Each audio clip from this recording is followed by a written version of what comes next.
Une espèce de réaction mémorielle de la part des citoyens téléspectateurs. Et chacun se les réapproprie de façon différente.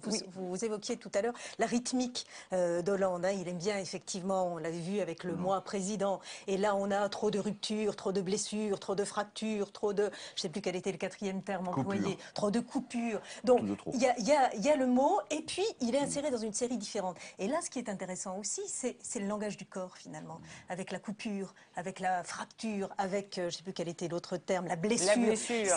C'est le corps. On a du mal à les retenir. Hein, et c'est la chair. Et je trouve ça extrêmement intéressant. Effectivement, c'est-à-dire c'est la chair, son corps, il incarne... Là, il renvoie en fait à des choses extrêmement intimes, à des choses qu'on aurait vécues dans notre... que nous aurions vécu, nous, en tant que... La rupture a été une blessure pour le corps social. Exactement, pour le corps social et pour le corps individuel. Vous parliez de la manière d'incarner les discours, et il y a un exemple qui est assez flagrant, c'est sur le mot responsabilité, très utilisé par les deux candidats, mais d'une manière très très différente. Alors d'abord par Nicolas Sarkozy, qui a voulu en faire une des valeurs, dit-il, de sa campagne. Écoutez-le au soir du second tour. Je porte toute la responsabilité de cette défaite.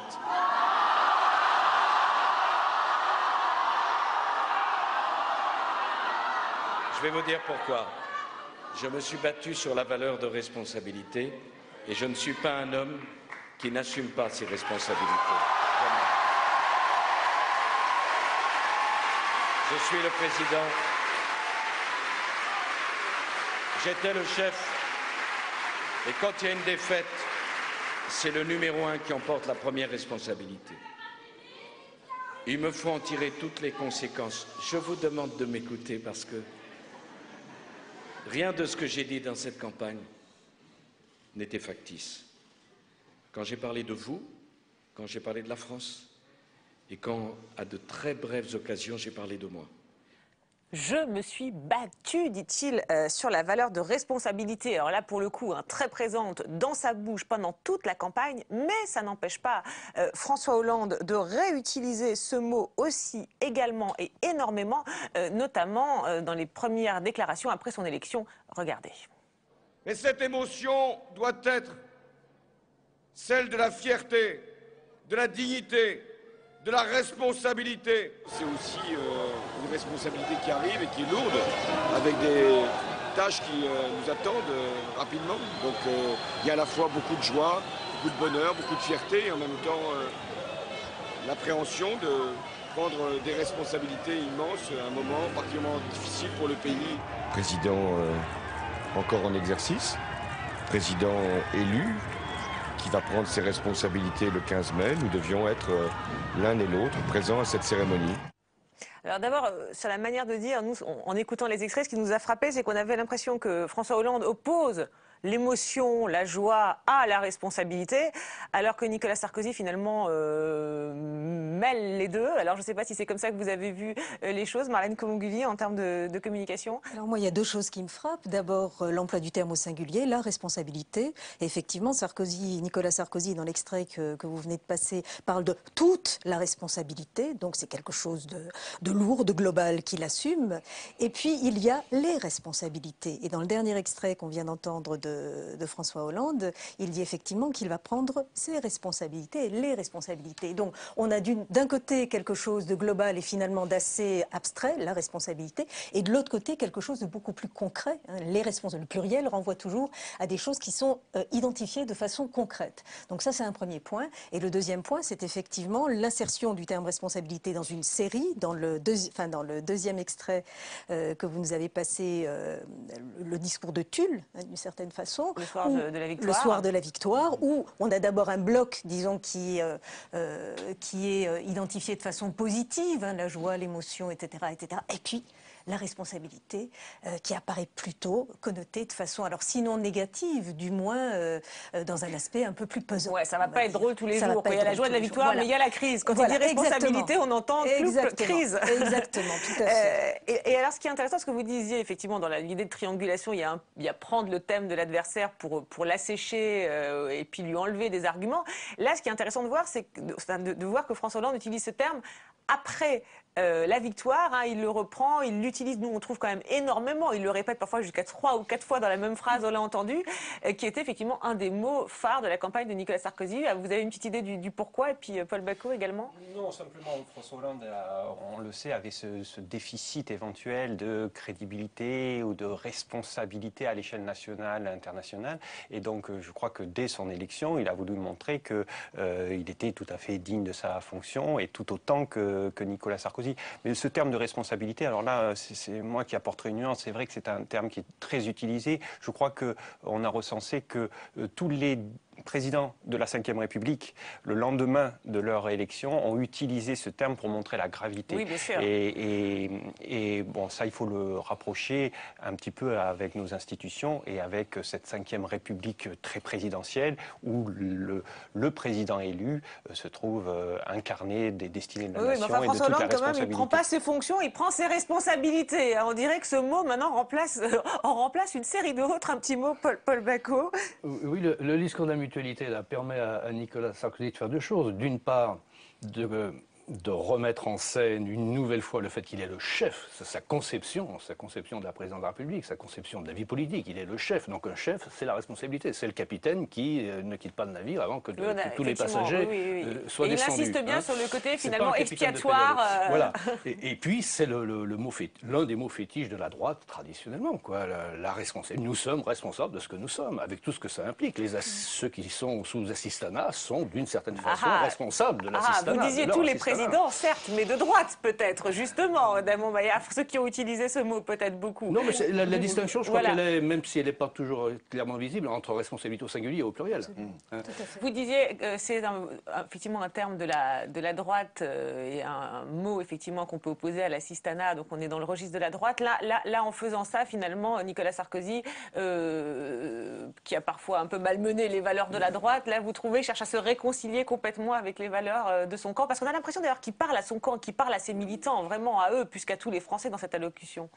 Je ne sais pas s'il a malmené les valeurs de la droite, c'est pas le... Je dis ce que certains ont dit. Oui, c'est pas le sentiment vraiment dominant, c'est pas forcément un sentiment que je partagerais dans cette affaire, mais là il s'adresse à des militants. D'une certaine droite, parce qu'il y a le problème de quelle droite. Oui, bien sûr, il s'adresse à ses militants et c'est sans doute sur responsabilité qu'on peut le plus rassembler de tous les courants de la droite. Ça, du centre-droit à l'extrême droite, le mot responsabilité, ça D'accord, marche bien. non mais ça s'oppose bien parce qu'il y a eu le bling-bling, il y a eu tout ça, enfin, quand on parlait de ce qui a pu choquer, là c'est quelque chose qui pour le coup est très fédérateur à droite, c'est ça? D'accord.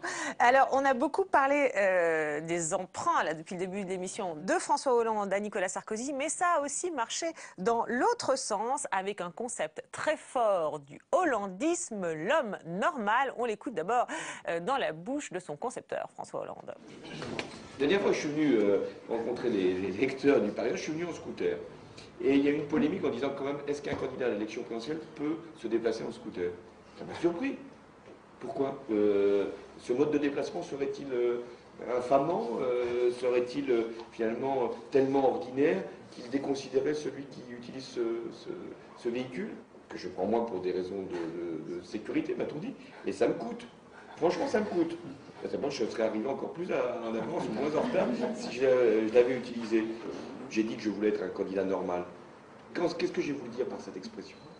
C'est que je devais être le plus proche possible. Non pas que je vive comme tous les Français. Je n'ai pas le même niveau de vie que ceux qui sont en dessous du SMIC. Donc je n'ai pas ici l'idée que je serai comme les autres. Mais je vais être aussi proche que possible de vous. Ma vie, elle est celle d'un élu, sûrement, mais d'un élu qui vit au milieu des Français. Demain, si je deviens le prochain président de la République, bien sûr qu'il y aura forcément des contraintes. Mais pour le reste, je vivrai autant que possible comme un citoyen comme les autres.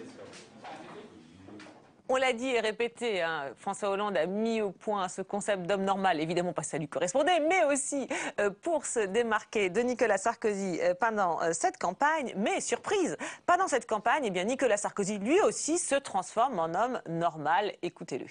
On a une vie qui est tous les deux. Je suis tous les soirs à la maison. Vous êtes venus à la maison d'ailleurs. Vous avez vu là où on vit, comment on vit. Et il faut faire la différence entre l'aspect public et la vie avec Aurélien, avec Julia, avec Carla, à la maison. On a cette idée que parce qu'on est président de la République, on n'aurait plus les mêmes sentiments qu'un autre, pas la même vie qu'un autre. On a des responsabilités. Mais les inquiétudes face à la maladie, face aux enfants, face aux sentiments, c'est exactement les mêmes, Mouloud. Ça ne change pas. Qu'est-ce que vous croyez?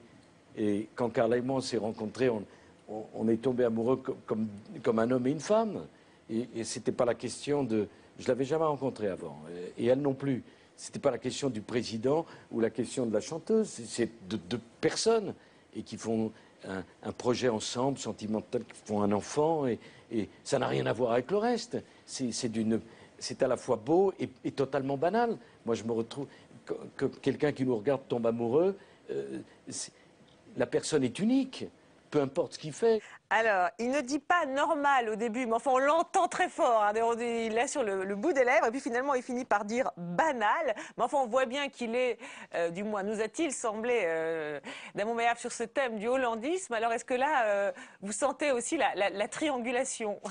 Je peux sentir la triangulation, mais... Est-ce que votre détecteur de triangulation mais je crois s'agite, s'active? on voit quand même dans l'extrait qu'il a du mal à argumenter. Vous ne le trouvez pas à l'aise? Je ne le trouve pas à l'aise. J'ai l'impression qu'il rame un petit peu pour convaincre Mouloud, dit-il. Il a un peu de difficulté sur la question. D'accord, Denis Bertrand, vous le sentez? Je sais pas, on pourrait dire c'est l'émotion qui l'étreint, non? Vous trouvez qu'il a du mal? Oui, peut-être c'est un récit de vie personnelle qu'il fait. Pas facile de parler de sa vie personnelle quand on lui a tant reproché d'en parler aussi. Très égocentré, enfin oui. très égocentré sur son truc. Alors évidemment, cet égocentrisme se traduit par le partage commun des valeurs banales, beau mais banales. Mais moi je pense qu'il y a une différence assez sensible avec la manière dont la normalité est présentée chez François Hollande. C'est-à-dire que la normalité chez François Hollande, elle est expliquée. Et il se dit, je vais vous expliquer ce que j'entendais par ce mot normal. Et cette normalité signifie proximité et partage avec les autres. Donc il y a une espèce de souci de l'altérité. La normalité, c'est une manière d'être avec autrui. Alors que chez Nicolas Sarkozy, la banalité, la beauté banale de la vie normale, c'est une manière d'être avec soi-même. C'est de l'entre-soi. Hein, c'est de l'entre-soi. Et l'altérité, c'est vous êtes même venu chez moi pour voir comment on était entre soi. Oui, Marlène Colombini. D'abord, ce sont deux extraits qui sont extraordinairement savoureux. Hein. Moi, j'ai un plaisir énorme à les voir. Alors, chez Hollande, il y a effectivement le scooter comme indice de normalité. Et alors, on reconnaît là le talent du pédagogue. Hein. Oui, moi, je suis un homme normal, je viens en scooter. Alors, il faut se rappeler qu'il a été quand même beaucoup critiqué avec l'emploi de ce terme normal. D'abord, Bayrou a dit qu'il trouvait ce terme complètement idiot. Et ensuite, Sarkozy lui a dit, mais vous imaginez une femme dire, tiens, je suis tombée amoureuse d'un type, c'est un type complètement normal, il est formidable. Donc, il s'est quand même fait, il s'est fait un petit peu, disons, tacler avec l'emploi de ce terme. Et alors, je voudrais quand même revenir sur l'extrait avec Sarkozy, quand il dit, mais moi, je suis comme tout le monde, je travaille, le soir, je rentre à la maison, je mange avec ma femme et mes enfants. Mais c'est quand même extraordinaire. L'emploi de ces mots. Il rentre à la maison. Quelle maison? C'est l'Élysée? C'est un hôtel dans le 16e. Et puis Carla et ses enfants, ce ne sont peut-être pas non plus... Oui. Alors ça, dire, ça c'est sûr. Ah oui, non, mais c'est quand même ça le fond du problème.